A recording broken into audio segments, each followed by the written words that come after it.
Hi, and welcome to presentation on resumes and interviews. My name is Georgina Villasenor-Lee, and I'm happy to provide some really useful information from someone who's been in the human resources field for over 14 years. I currently work for Riverside Community College District in the Human Resources Department, and I'm also attending school. I'm wrapping up my graduate program here with Cal Baptist University. I'll be finished in the next 2-3 weeks. But I wanted to provide you with information regarding how to prepare a resume or what you should include in there, and also how to prepare for an interview, and some tips regarding the interview process, more so geared towards body language. We know that our nonverbal communication makes up a very large percentage of our communication in general. So as someone who has interviewed many candidates, I find these tips very useful to pass on to you so that you can get that job. So if there's any way that I can assist, if you have any other questions, or if you need someone to review your resume, please remember that there are resources on campus, and you're more than welcome to also reach out to me. Thank you, and have a great day.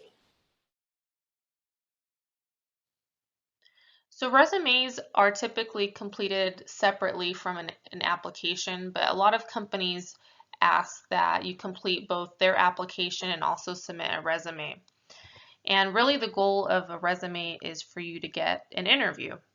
So keep in mind that this does require some work on your part, but you don't need to reinvent the wheel.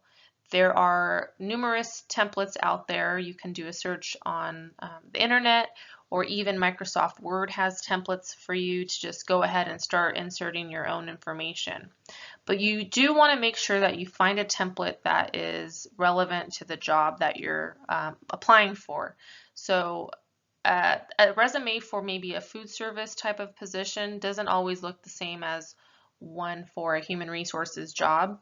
They're structured differently.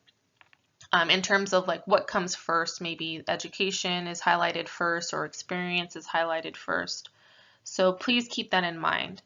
But some of the things that you'll want to include: your contact information, such as a phone number and an email address for them to contact you and schedule an interview, your education, training, any special skills that you possess, like computer skills, maybe proficiency with applications like Microsoft Office, any work experience and volunteer experience, and any awards and achievements.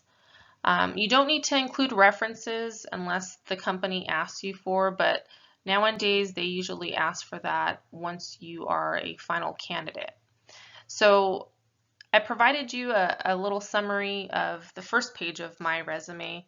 My resume is actually about 4 pages long, but keep in mind I have a lot of experience. But it's, clean and concise here. And my resume was updated to be structured for my next step in my career, which is for an HR manager position. But you'll notice here that there aren't really complete sentences other than the beginning where the summary is at. A lot of it is just very simplistic language that's clear and concise. One thing that you'll always want to do is have somebody else review your resume. There will always be something that you don't catch, and so don't be afraid to use any resources that you might have through your college to have your resume reviewed, or I'm always willing to review resumes as well.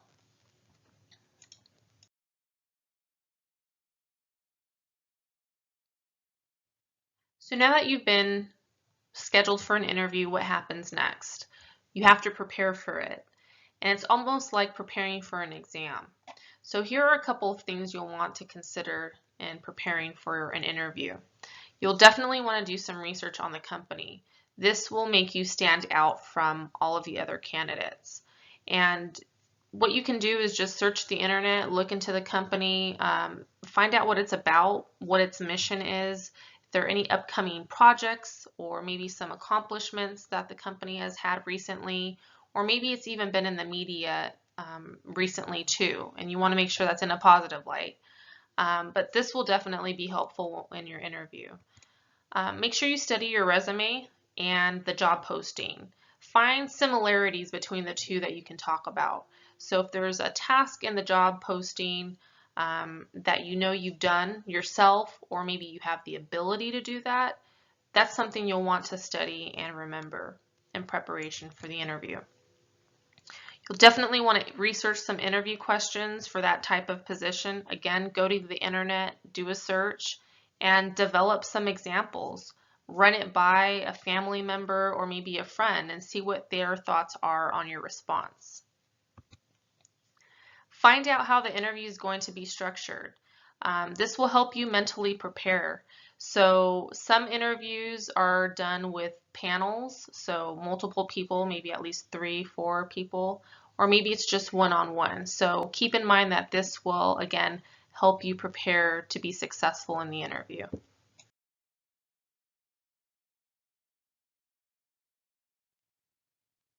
All right, so moving on to interview body language tips.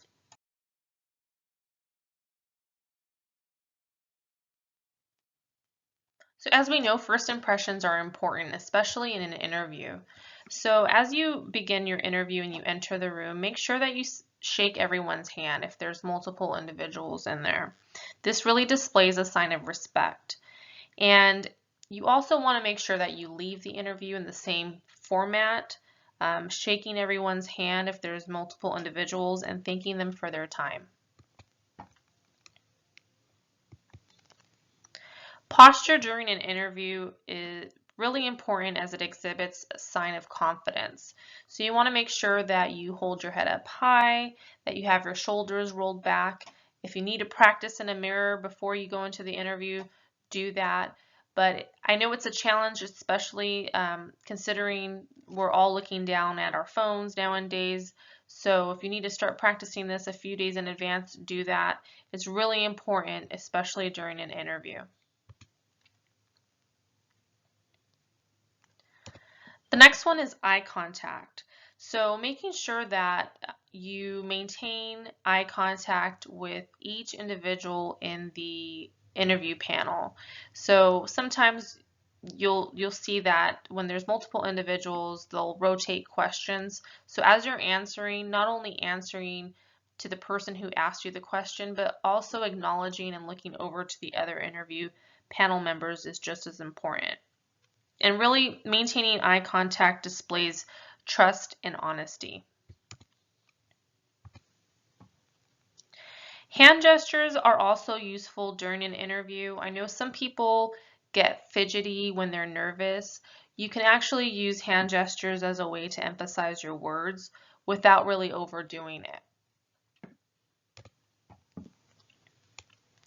And the last tip that I have is one that is really important to me as someone who has interviewed numerous candidates.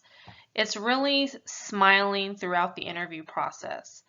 Show that you're interested and that you're approachable as a person, because the reality is you'll be supervised by someone, you'll be working with a coworker, and you want to seem like someone who's likable. So when you smile, you set the tone for the whole interview process, and it actually might reduce your nerves some. So smiling is important. Show that nice smile that you have. Thank you for allowing me to share this information with you. I hope you're all doing well and staying safe out there. Take care.